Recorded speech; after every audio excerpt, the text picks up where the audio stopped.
Dear students, I am Dr. Nuzhat Gul, and today we'll be studying primary standard, secondary standard, and the preparation of standard solutions. Now, first, what is a primary standard solution?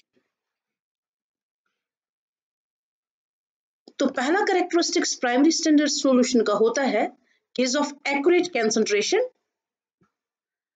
And how is it prepared? It is prepared by dissolving a primary standard in a suitable solvent. हम primary standard को एक suitable solvent में जिसमें कि dissolve होता है उसमें dissolve करते हैं and we get a primary standard solution. For this, that is for to prepare this primary standard solution, we must know what is a primary standard. Yeah, what are the characteristic properties of a primary standard. So primary standard जो होता है, it is a soluble solid compound and is very pure. सिर्फ वही substance primary standard कहलाता है जो soluble stable compound होता है और बहुत pure होता है और इसकी purity क्या होती है 99.98%.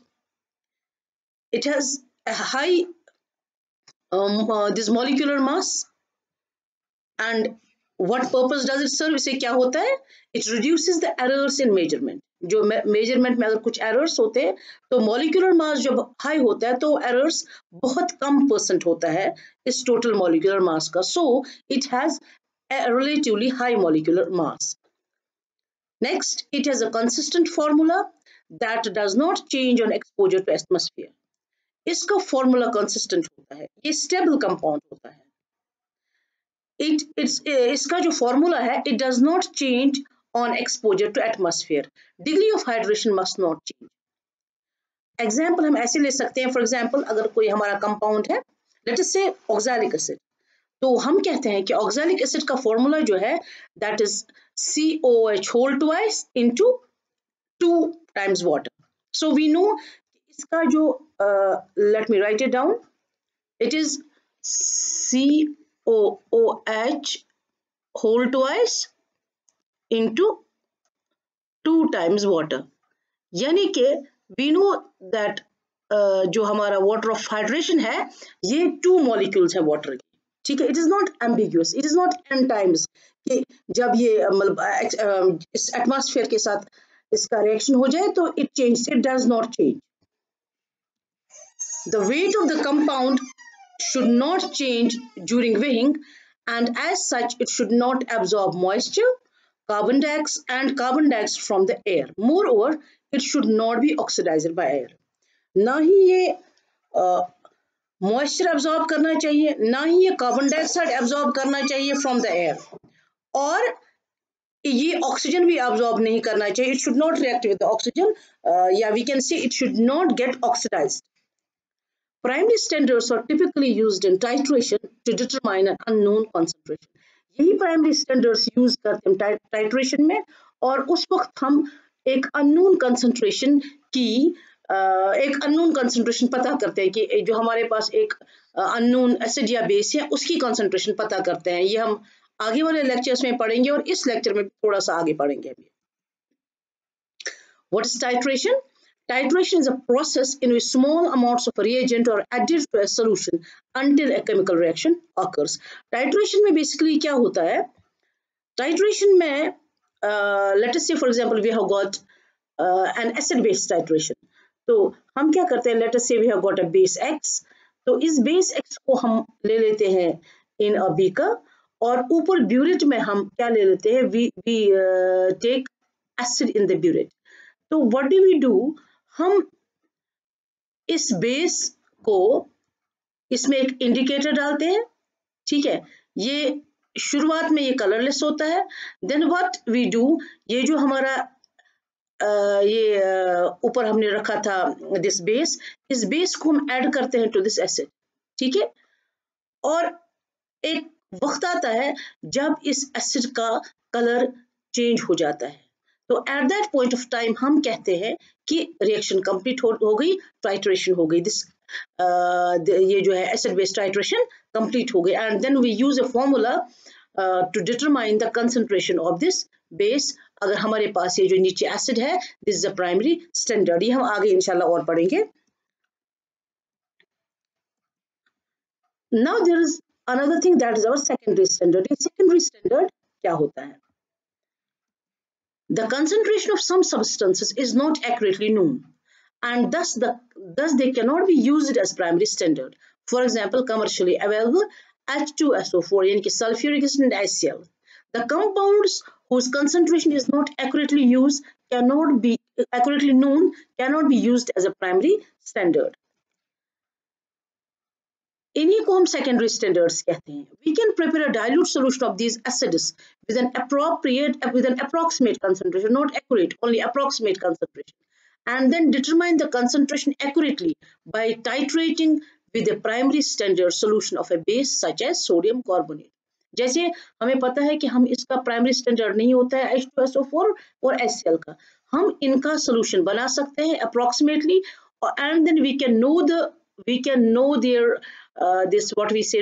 their concentration by titrating them with a base such as sodium carbonate. So sodium carbonate is a primary standard because the accurate concentration of the acid has been derived using a primary standard. इसका हमें खुद accurate concentration नहीं पता था, but हमने ये पता किया by titrating it against sodium carbonate.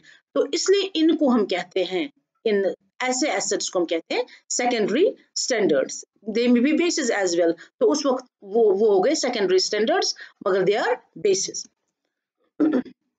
जैसे alkali hydroxide such as sodium hydroxide और unstable, it is unstable are unsuitable for use as primary standards. Alkali hydroxides जो हमारे हैं, we cannot use them as primary standards because they absorb moisture and carbon dioxide from the atmosphere. अगर आपने भी laboratory में देखे होंगे ये सोडियम हाइड्रोक्साइड के पैलेट्स, तो जो ही हम निकालते हैं ये थोड़े गीले होने लगते हैं, that is they absorb moisture and carbon dioxide from the atmosphere. So these cannot be used as the primary standard. They are the secondary standard, और इनका हम पता कर सकते हैं कंसंट्रेशन, एग्जैक्ट कंसंट्रेशन, इनका सोल्यूशन बना करके हम टाइट्रेट कर सकते हैं हम इनको with a primary standard, and that should be an acid. तो फिर फॉर्मूला यूज करके we can determine their concentration. We can prepare a sodium hydroxide solution with an approximate concentration by weighing out some sodium hydroxide pellets and dissolving them in distilled water in a volumetric flask. सबसे पहले हम sodium hydroxide का solution बनाएंगे approximately, we know it's not accurate. फिर this solution can be titrated with an acid, primary standard solution such as oxalic acid, in order to determine the concentration of the basic solution accurately. Again हम लेंगे, बनाएंगे इसका solution, we will take it in a beaker. This oxalic acid solution primary standard को हम beaker में ले लेंगे, burette में हम ले लेंगे इसका सोडियम हाइड्रोक्साइड का सोल्यूशन जो हमने अप्रोक्सीमेटली बनाया है, फिर एक इंडिकेटर ऐड करेंगे हम एसिड में, then we will titrate, colour change हो जाएगा, and at that point of time we can determine the concentration of this secondary standard, यानी कि जो हमारा सोडियम हाइड्रोक्साइड है। As the accurate concentration of the base has been used deriving a primary standard, the base is referred to as a secondary standard. क्योंकि हमने इसका accurate concentration determine किया by titrating it against an acid, तो ये base जो हमारी ये एक secondary standard है। Now how can we prepare a standard solution? A standard solution is a solution containing precisely known concentration of an element or a substance, a known mass of the solute. इसका accurate mass is dissolved to make a specific volume.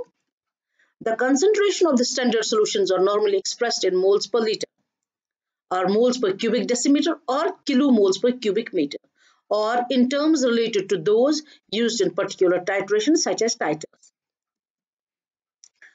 A simple standard is obtained by diluting of a single element or a substance in a soluble solvent with which it reacts. Now we will see the steps. जैसे हम एक simple solution बना सकते हैं, एक simple standard बना सकते हैं। यहाँ हम primary या secondary की बात नहीं करते, हम simple standard बना सकते हैं। कैसे? By following the following steps. Number first, सबसे पहले हम क्या करेंगे, जो हमें solution बनाना है, जिस solute का हमें solution बनाना है, तो हम इसको weigh करेंगे। For example, अगर हमें एक solute का solution बनाना है, let us say X, इसकी हमें एक पर्टिकुलर मोलैरिटी बनानी है। जैसे हमें x का सॉल्यूशन बनाना है, लेट अस से हमें ये बनाना है 0.5 मोलर। तो व्हाट वी विल डू, हम कैलकुलेट करेंगे कि ये 0.5 मोलर बनाने के लिए हमें x का कितना वेट चाहिए, ये हम कैलकुलेट करेंगे। फिर हम इस वेट को क्या करेंगे, इस जो हमने ये वेट करके लिया, इसको हम लेट अस से हमें ये बनाना है इन 1 लीटर। तो हम इसको ले लेंगे इस सॉल्यूट को, राइट। हम इसको एक बीकर में ले लेते हैं, ठीक है। थोड़ा सा इसमें सॉल्वेंट ऐड करेंगे, थोड़े से सॉल्वेंट में इसको डिसॉल्व करेंगे, ठीक है। डिसॉल्व करने के बाद क्या करेंगे, जब ये अच्छे से डिसॉल्व हो गया, हम एक वॉल्यूमेट्रिक फ्लास्क ले लेंगे, ठीक। तो वॉल्यूमेट्रिक फ्लास्क लेटर से हमने कहा कि हमें एक 1 लीटर में बनाना है, तो इसको हम ट्रांसफर करेंगे इस वॉल्यूमेट्रिक फ्लास्क में, जो हमने पहले डिसॉल्व किया सोल्यूशन बना करके, और फिर हम इसमें सॉल्वेंट ऐड करेंगे and we will make it up, इसको मेकअप करेंगे कहां तक, इस 1 लीटर तक, ये हमारा सोल्यूशन बन जाएगा, ठीक है। पहले सॉल्यूट लेंगे, कैलकुलेशन करेंगे रादर कि हमें एक पर्टिकुलर कंसंट्रेशन बनाने के लिए हमें कितना सॉल्यूट चाहिए, इसको थोड़े से सॉल्यूट में डिसॉल्व करेंगे प्रॉपरली, इसको इस डिसॉल्व्ड सॉल्यूट सॉल्वेंट को हम शिफ्ट करेंगे एक इसमें वॉल्यूमेट्रिक फ्लास्क में, और फिर इसका सोल्यूशन बराबर कर देंगे, लेट अस से इफ इट इज 1 लीटर तक, तो हमें अपना एक ये सोल्यूशन मिल जाएगा। तो ये सारी चीज हम इसलिए करते हैं क्योंकि मोलैरिटी में वी नो जो हमारा सोल्यूशन है, total solution should be equal to, let us say in this case it should be equal to 1 litre. अगर हम 1 लीटर ले लेंगे, फिर हम ये सॉल्यूट ऐड कर लेंगे, तो हमारा वॉल्यूम जो है it will exceed 1 litre. But molarity में हमें क्या होना चाहिए, हमारा सॉल्यूट प्लस सॉल्वेंट 1 लीटर होना चाहिए, इसीलिए हम इसी को थोड़े से सॉल्वेंट में डिसॉल्व करते हैं, शिफ्ट करते हैं volumetric flask, add more solute and make it up to 1 litre. इससे हमारा क्या होता है, हमारा solute plus solvent, that is total solution जो है उसका वॉल्यूम होता है 1 litre. This is how we do it in molarity. Now dissolve the solute in some distilled water in a beaker like this. Transfer this solution into a volumetric flask like this. We have rather later transferred it to a volumetric flask. Add more distilled water to obtain the required volume. Then we stop for this volumetric flask and shake it. Our solution is ready. Now let us do an example. Prepare 0.5 molar standard solution of sodium hydroxide in, ये हमारे पास इस problem के इस numerical के दो हिस्से हैं। First we have to prepare 0.5 molar in of sodium hydroxide in 1 litre, और then we have to prepare it in 250 ml। तो हमारा सॉल्यूट क्या है, सोडियम हाइड्रोक्साइड, सॉल्वेंट हमारा डिस्टिल्ड वाटर है। तो सबसे पहले हम क्या करेंगे, पहले वाले इसको बनाने के लिए 1 लीटर को बनाने के लिए हम कैलकुलेट करेंगे सोडियम हाइड्रोक्साइड हमें कितना चाहिए। हमारा what is the data, molarity is 0.5 molar and volume of the solution is 1 litre. Molarity is 0.5 and volume is 1 litre. तो चलिए लेट अस डू इट। सबसे पहले हम ये फॉर्मूला यूज करेंगे, molarity is equal to number of moles of the solute divided by volume of the solution litres. मगर ये number of moles किसके बराबर होता है, number of moles of the solute, it's equal to weight in grams, यानी कि weight in grams, किसका weight, solute का weight, divide by molecular mass of the solute. So number of moles की जगह we will use this formula, instead of number of moles we'll write down weight in grams divided by molecular mass into ये denominator में, so we'll write down 1 by volume of solution in liters. Molarity is equal to, let us suppose this weight is equal to x divided by molecular mass into 1 divided by volume of the solution in liters. Or molarity we know it is 0.5, x we have to calculate, that is weight of the solute in grams, molecular mass is 40, molecular mass of sodium hydroxide is 40, this is 1 divided by volume of the solution in liters। मैं आपको एक minute ये दिखाती हूँ, molecular mass of sodium hydroxide that's equal to NaOH, N का 23 plus O का 16 plus hydrogen का 1 add up, ये आ जाता है हमारा 40, ठीक है। नाउ अगेन इसको आप कैलकुलेट कर लीजिए, this x into 1 या is equal to 0.5 into 40 into 1, ये हमारा 20 grams है. So in order to prepare a 0.5 molar sodium hydroxide solution in 1 liter, we have to dissolve 20 grams. यानी कि हमारे इस 1 liter solution में कितना solute होना चाहिए? It must be 20 grams. ठीक है? So we have to dissolve 20 grams of sodium hydroxide, or rather 20 grams of one sodium hydroxide or solute. Totally 1 liter बनना चाहिए, as I have already explained. ठीक है? तो ये तो मैंने फॉर्मूला समझाने के लिए किया था. Alternatively, simply आप इसको ऐसे कर सकते हैं. Solute का weight आप ऐसे determine कर सकते हैं by using the formula N is equal to CV. N is number of moles, C is the concentration, and V is volume. N हमें निकालना होगा इसमें. We know number of moles is equal to 0.5 in 1 liter. ठीक, number of moles, this is equal to concentration is equal to 0.5 molar and V is equal to 1 liter. ठीक है, concentration हो गया हमारी 0.5 molar है, V 1 liter है, तो ये बन जाएगा 0.5 moles. इसका ये कितना बनता है हमारा ग्राम्स में वेट, तो we'll multiply 0.5 with the molecular weight, that will be 40 grams. ये हमारा 20 grams बन जाएगा. नेक्स्ट हमारा है, we'll have to prepare 0.5 molar standard solution of sodium hydroxide in 250. 1 liter का हमने किया, अब हमें 250 करना है. Again, weight in grams divided by molecular weight into 1 by volume of the solution in liters. ये हमने किया था इससे पिछले वाले इस एग्जाम्पल में. ये कैसे आता है? Now we know that weight, let it be x, molecular weight is equal to 40, ये हो गया 1, लेकिन यहाँ पे वॉल्यूम हमारा जो है ये 250 ml. So we will convert this volume in liters in volume in this क्या कहते हैं इसको, ml में हम करेंगे. ठीक है, तो जब हमारा ml में होता है ये when our volume is in ml, तो we use this formula that's equal to x by 40. ये बन जाएगा 1000 divided by volume in milliliters. तो x by 40 1000, ये हो गया हमारा 250 ml, right? तो when we calculate it, x की वैल्यू हमारे पास आ जाती है 5 grams. ठीक, 0.5 into 40 into 250, ये हमारा बन जाता है x into 1000. ट्रांसपोज करके ये सिंपल ये फॉर्मूला आ जाएगा. And we will have to dissolve 5 grams of the solution, this solute in this 250 ml of the solution, जिससे हमारा एक सोल्यूशन बन जाएगा 0.5 मोलैरिटी का in 250 ml. So we need to dissolve 5 grams of NaOH in 250 ml of solution. It will yield 0.5 molar standard solution. Alternatively हम कैसे कर सकते हैं इसको? N is equal to CV, ये हो गया 0.5. वॉल्यूम हमारा ml में है, तो we'll divide it by 1000 to get it in liters. So it will be 0.5 into 1 by 4.